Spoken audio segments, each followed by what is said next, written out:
అందరికీ నమస్కారం. నేను పూర్ణచందర్ భార్య స్వప్న. నాకు స్వేచ్ఛ పూర్ణ ద్వారానే పరిచయం అయింది. రిలేషన్ ఉందని నాకు అసలు తెలీదు. ఈ రిలేషన్ గురించి కూడా నాకు తెలిసింది స్వేచ్ఛ ద్వారానే. తను నాకు ఫోటో పెట్టడం ద్వారా తెలిసింది. నేను పూర్ణని అడిగాను, ఏంటిది అని చెప్పేసి అడిగితే చెప్పాడు. చెప్పినాక నాకు ఆయనకి గొడవలు స్టార్ట్ అయింది. అక్కడ నాకు ఇంకా తెలిసింది ఏంటంటే అక్కడ కూడా తనతో గొడవలు ఉంటున్నాయి అని చెప్పేసి అంటే, ఇంకా నేను ఆయనను ఎందుకు ప్రెషరైజ్ చేయాలి అని చెప్పేసి నేను ఆయనను వదిలేశాను. ఇంకా నేను ఎందుకు ఇప్పుడు మీడియా ముందుకు వచ్చానంటే, అరణ్య మా ఆయన మీద చేసిన ఆరోపణలు చూసి నేను తట్టుకోలేక నేను ముందుకొచ్చాను. నేను మీడియా ముందుకు ఎందుకు వచ్చానంటే, ఇప్పుడు స్వేచ్ఛ కూతురు అరణ్య మా ఆయన మీద నిందలేస్తుంది. ఆ నిందలు నేను చూసి తట్టుకోలేక నేను వచ్చాను బయటికి. నా పిల్లలతో పాటే నా అరణ్యను కూడా చూసుకున్నాడు. తనకి స్కూల్లో జాయిన్ చేశాడు, ఫీజులు కట్టాడు. నా పిల్లలకి బట్టలు తీసుకున్నప్పుడు ఆయన కూడా తీసుకునేవాడంట.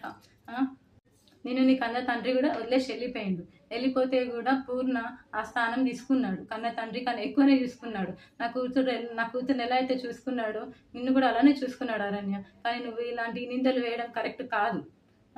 ఇంకా స్వేచ్ఛ కూడా చాలా నన్ను టార్చర్ పెట్టింది. ఈ విషయం తెలిసినాక కూడా నేను డిప్రెషన్లోకి వెళ్ళిపోతే నన్ను పూర్ణ కాశీకి తీసుకెళ్ళాడు. కానీ మైండ్ రిఫ్రెష్మెంట్ కోసం తీసుకెళ్తే అక్కడ కూడా ఫోన్ చేసి సతాయించింది. ఎందుకు తీసుకెళ్తున్నావు, ఆమె ఎవరని చెప్పేసి నువ్వు తీసుకెళ్తున్నావని సతాయించింది.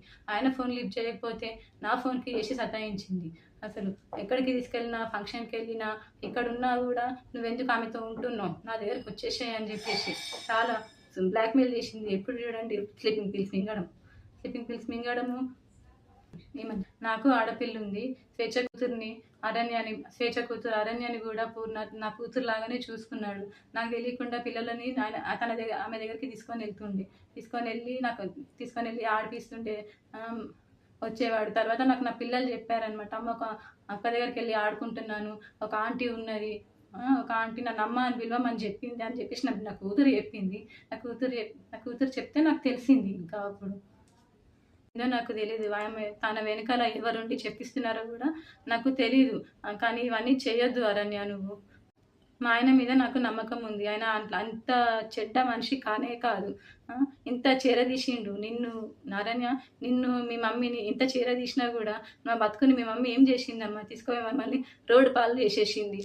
ఇప్పుడు నా జీవితము ఏంటి, నా పిల్లల భవిష్యత్తు ఏంటి అరణ్య. నాకు కోర్టు మీద నమ్మకం ఉంది. మా ఆయన నిర్దోషి. నేను ఆయనను ఎలాగైనా కాపాడుకుంటాను.